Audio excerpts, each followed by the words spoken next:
Assalamualaikum warahmatullahi wabarakatuh. Okay, ada customer yang minta saya buatkan satu video untuk mesin dia nak kesan emas je.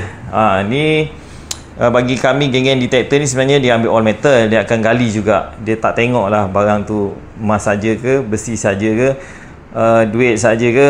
Sebenarnya kalau yang paling terbaik memang kita akan ambil semua lah. Kecuali kita off untuk besi, contoh besi 1 sampai 10 ni kita off, contoh kan. Tapi benda boleh buat, tapi dia senang kata macam ni, macam tak cun sangat lah. Nak dapat betul-betul emas saja tu sebenarnya semua mesin payah nak buat. Payah nak buat. Boleh buat tapi kita tak show kan. Okey, tapi kita boleh buat. Kita boleh buat tapi kita tak show kan.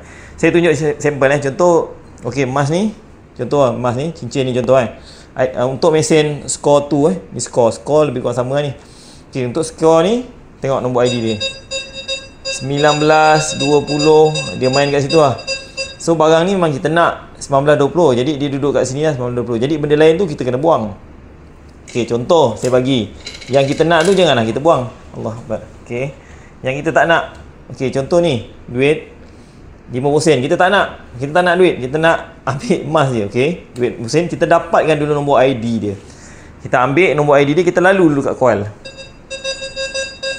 29, 31, 33. Nampak dia tak ketap 30,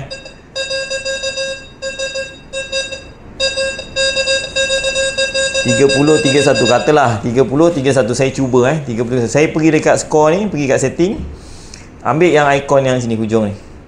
Nampak dia berkelip ni sampai kan. Nampak yang berkelip ni. Saya pergikan cursor ni, saya tekan tambah atau tolak. Kalau saya nak ke depan, saya tekan tambah. Saya pergi tambah ni, saya pergi dekat nombor 30 ni.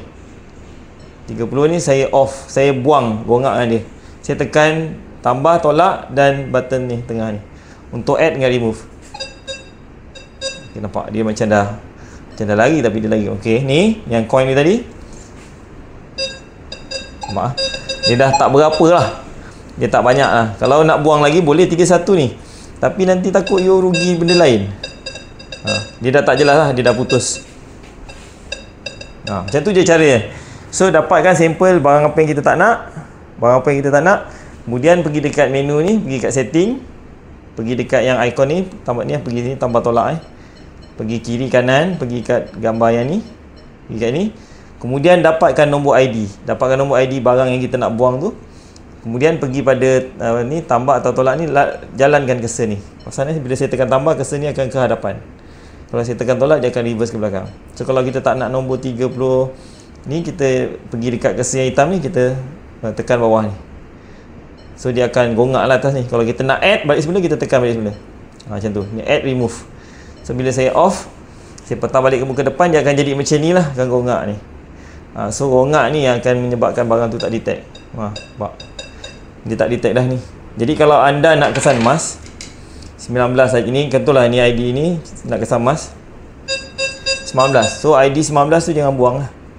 So 19 tu kekalkan, mana yang tak nak tu buang. So dia akan jadi gongak-gongak lah. Tapi saya bimbang takut dia tak berapa, dia jadi boring lah pula kan, mesin tak senyap terus tak bunyi. Jadi bagi kami geng-geng metal detector, memang kami akan ambil all metal sini. So bunyi kita akan gali. Sebab kita tak tahu kadang-kadang dekat emas tu duduk dalam tin. Kadang emas tu duduk dekat tempat lain kan, dia membantu. Jadi dia bunyi, biasanya kita gali. Tapi kalau nak buat, memang inilah caranya. Alright, itu saja perkongsian saya. Assalamualaikum warahmatullahi wabarakatuh.